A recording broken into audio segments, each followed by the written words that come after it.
Alright, I got a discount for you. We're talking Xbox Live. Loads of gaming discounts. All you have to do is go to my description, copy my code from the description, paste my code. Woof, it's gaming time.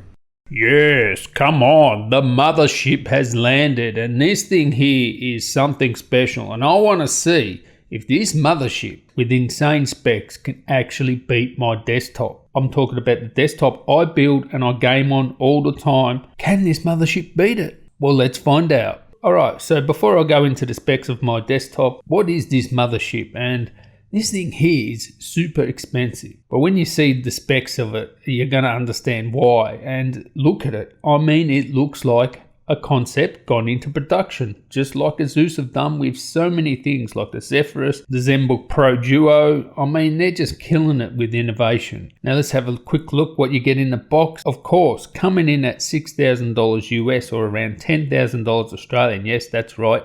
More expensive than a MacBook Pro, $10,000 Australian.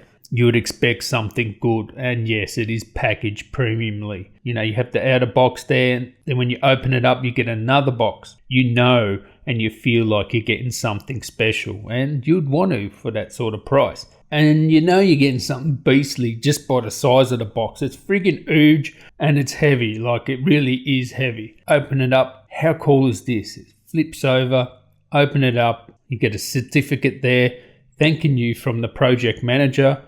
It's a nice little touch there, and this is fully beefed up. We'll pull that out, and in here we're going to have the laptop itself. I mean, it comes in at around 4.8 kilos, 29 millimeters thick. So this is a big boy. But not to mention just that weight, you also have the weight of 2 power bricks. So if you open it up here, and you can see there, it really is like a Surface Pro on steroids, and I mean mega steroids. It actually does work like a Surface Pro. It has the kickstand at the back, you have the display and all the guts of the computer at the back of the display, and then you have a detachable keyboard, which of course is RGB, etc. All the ports, of course, on the actual display itself where the computer is housed. And yeah, you get everything. Thunderbolt 3, USB Type-C, USB Type-A's, HDMI, audio in and out, yes, SD card reader and Ethernet, of course. So you get everything you want.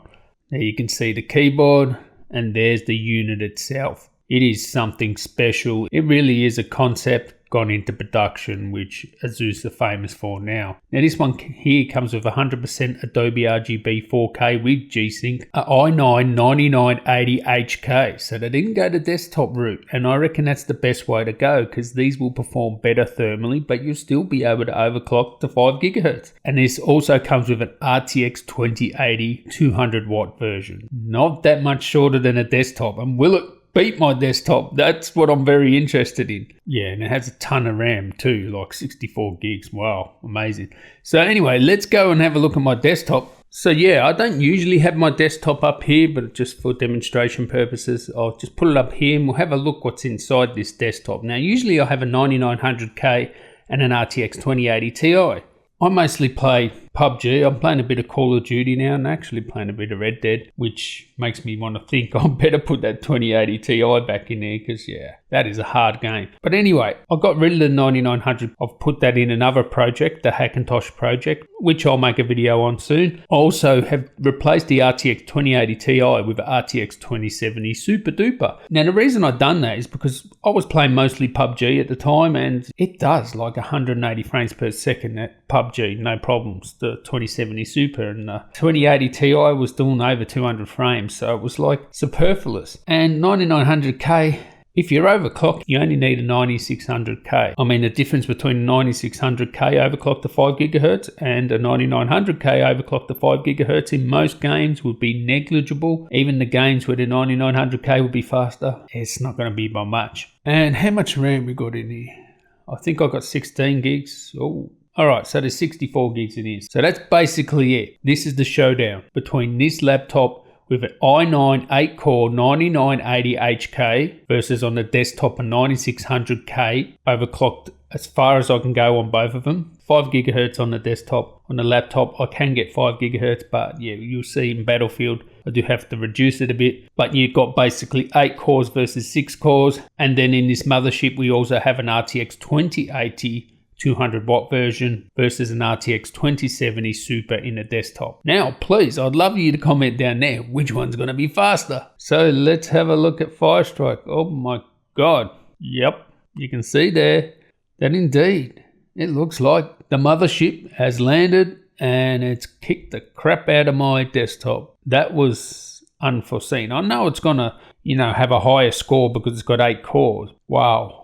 And I've got that overclocked too, the 2070 Super, and it's full desktop, basically overclocked CPU, overclocked GPU as hard as I can go, and that's going at 5 gigahertz the mothership, except in Battlefield, which could not maintain 5 gigahertz.